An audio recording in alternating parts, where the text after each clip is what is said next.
तो आपका बेटा हूं। हमने जो जो वादे किए, ये सड़क आपको याद होगा, ये सड़क चुनाव में क्या स्थिति थी।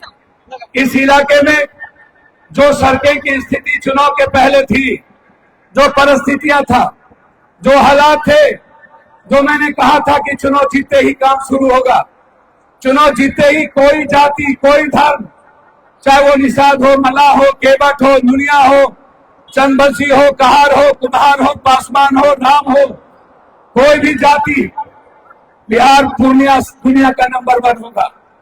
पूर्णिया मुल्क में नहीं, दुनिया में जाना जाएगा।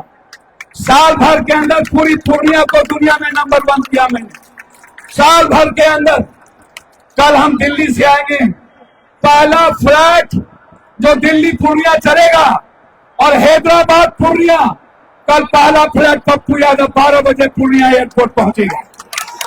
हमारी लड़ाई वंदे भारत, इस होके अमृत भारत, लड़ाई छोटी नहीं है। 2-2 ट्रेन हम कोशिश करेंगे 2 साल के अंदर किशनगंज से जलालगढ़ और जलालगढ़ से बनमनखी का रेलवे लाइन बना करके जलालगढ़ की आजादी करेंगे। सबसे पहले 2 साल के अंदर ये रेलवे लाइन कंप्लीट करेंगे। किशनगंज से जलालगढ़ रेलवे लाइन शुरुआत हो गई, अब बचा जलालगढ़ से बनमनखी, बनमनखी से बिहारीगंज, और बिहारीगंज से कुशेश्वर रास्ता होते हुए दरभंगा। यह है मेरा सबसे बड़ा सपना। इस इलाके से पलायन, पूरी दुनिया में हमारे मुल्क को, हमारे गरीब सीमांचल आजादी दिलाता है। सीमांचल ना हो, पूर्णिया ना हो, तो दुनिया में जो भारत का निर्माण है वो पूर्णिया और सीमांचल के गरीबों के हाथों, मजदूरों के हाथों से। आपसे आपके पेट में दर्द होता है, 3 बजे रात तक जगे रहते हैं। साल भर के अंदर कोई ऐसा जाति, हमको किसी और ने नहीं, हमको गरीब और मुसलमानों की दुआ है कि पप्पू यादव दुनिया से लड़ता है। यदि ये गरीब ना होते मुसलमान, तो पप्पू यादव को 7 बार कोई सांसद नहीं बना पाता। मैं दुनिया में डंके के पीठ पर कहता हूं, मेरे लिए मुसलमान और दलित गरीब वोट का औजार नहीं है, वो मेरे परिवार का हिस्सा है। मैं उसे अपना खून मानता हूं, वो मेरी जिंदगी है। हमें कभी कभी आश्चर्य होता है कि आपके इलाके में जो बचा विकास है, अभी हम लोग के पास 4 साल वक्त है। 1 साल बीता है, पूर्णिया मानचित्र में चला गया। मैं वादा करता हूं, इस इलाके का 2 सबसे बड़ा विजनरी, अब कहा कीजिए, अभी मेरे पास चिट्ठी आया, राजेश को भेज दिया हूं, वृद्धा पेंशन अभी जस्ट चिट्ठी आई है भारत सरकार का कि पप्पू यादव जी, आपने मक्का और मखान पर जो आपने मक्का किसान को, मैं वादा करता हूं, जितने मक्का बनाने वाले, मखान का बनाने वाले हैं, 6 महीने के अंदर किसान का फसल डायरेक्ट सरकार अपने मुल्क पर लेगा। कोई दलाल काम नहीं करेगा, बिचौलिया नहीं होगा। वो चिट्ठी अभी पेंशन का मैंने राजेश को भेजा, इसको चढ़ा दो। इसीलिए ये लड़ाई कांग्रेस ने 3 बार विधायक बनाया। आप याद कीजिए, उंगली पकड़ करके मैंने राजनीति में लाया। घर में सोए हुए थे, मेरी मां आप लोग के यहां करके वोट मांगती थी, पत्नी रंजीत रंजन वोट मांगती थी। कांग्रेस में हम निर्णय लेने वाले में से नहीं है। मैं बच्चे की सौगंध कहता हूं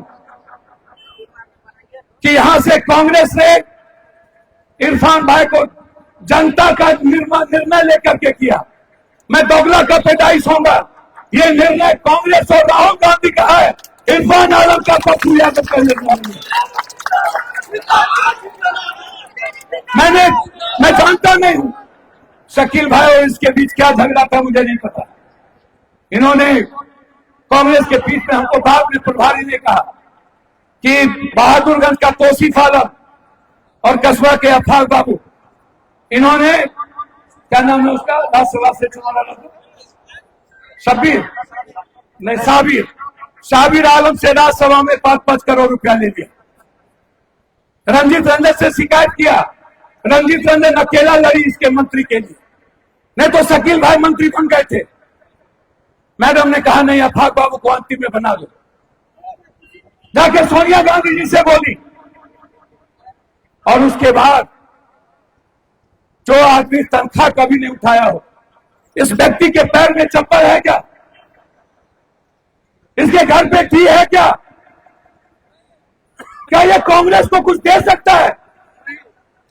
24 घंटा इस इंसान के लिए, ना हिंदू और मुसलमान दोनों बराबर, हर आदमी के लिए ये सेवा के लिए खड़ा रहता है।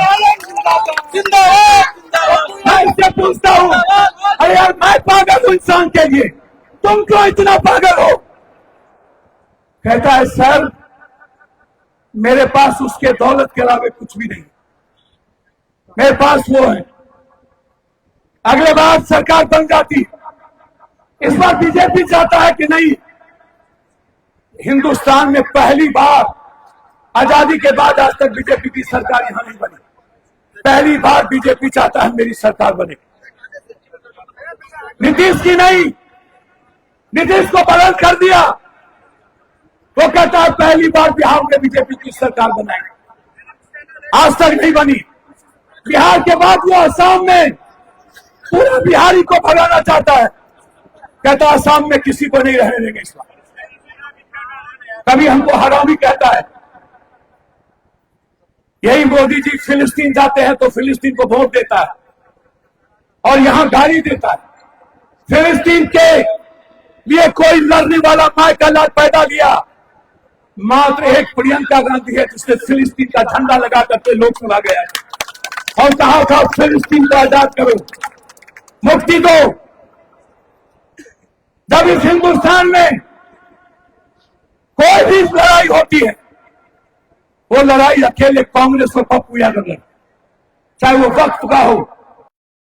ठीक क्या बात करते हैं? हमारे साहबुद्दीन को मरवा दिया, कहां थे तुम? हमारे आतिक को मरवा दिया, कहां थे तुम?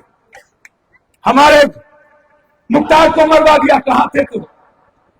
उत्तर प्रदेश में एक एक दलित के और अत्यंत पिछड़ा के नौजवान को गोली से मरवा दिया, कहां थे तुम? जब छत पर और सड़कों पर नमाज पढ़ने से रोक दिया गया, कहां थे तुम? अकेले प्रियंका गांधी और पप्पू यादव गए थे, कहां थे? हमको कल इनकम टैक्स का नोटिस दे दिया कि पप्पू यादव जवाब दो, कहां से पैसा बांटते हो, वैशाली में पैसा कहां से लाए? क्या हमको 1.5-2 लाख रुपया भी नहीं है? क्या गरीब के पैसा बांट देने से हमारे नोटिस दिया जाएगा? हम जबकि कैंडिडेट भी नहीं है। और ये जो हैदराबाद वाले हैं, जो अगले बार भी 5 विधायक बना करके यदि वो 5 विधायक कांग्रेस का होता तो सरकार अगले बार ही मेरी बनती, कोई माय का लाल नहीं रोक सकता, वो मिले रहे। इसीलिए मैं आपसे वादा करता हूं, इरफान भाई क्या करेंगे मुझको नहीं पता, ये आपके बेटे की तरह, मैं आपसे भीख मांग के जा रहा हूं, आप इरफान भाई को बना दो, मैं इरफान भाई को बिहार सरकार में मंत्री बना के आपको भेजूंगा।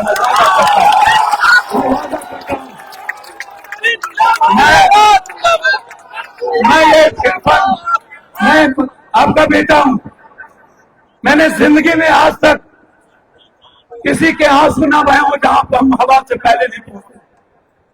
कोई दुख ना हो, आपके बगल में मुसारी तुरंत आए, आपके बगल में भाई भाई का मर्डर हुआ तुरंत आए, आपके बगल में 3 घटनाएं घटी तुरंत आए, 1 मिनट देर नहीं करते और सब जगह जाके मदद करते हैं। इसीलिए मैं आपसे भीख मांगता हूं, यदि आपको अपने बेटे पर भरोसा है, एक बार राहुल गांधी ने सैक्रिफाइस किया है, मैं वादा करता हूं आपको, राहुल गांधी जी ने कल कहा प्रियंका जी बता देना सीमांचल को, सरकार बनते ही कांग्रेस का एक दलित और एक मुसलमान डिप्टी सीएम होगा, ये बता देना सबको। और यदि मैं डिप्टी सीएम मुसलमान को नहीं बना पाया मैं दोबारा पूर्णिया में नॉमिनेशन नहीं दूंगा। मैं पैदाइश से पर्दा मुसलमान नहीं करता हूँ। मैं चला जाऊंगा, पूर्णिया छोड़ देंगे, कहीं और कर लेंगे। मेरे लिए भारत में कोई जगह की कमी नहीं है, कोई नहीं। मैं कभी नहीं डरता किसी से, लेकिन ये मेरा घर है, मेरे खून में। कल मुझे आज सुबह प्रियंका जी ने फोन की, आज 8 बजे कि सीमांचल को कह देना वो आ रही है, प्रियंका गांधी जी कस्बा आएंगी, कस्बा या जलालगढ़ प्रियंका जी आ रही है।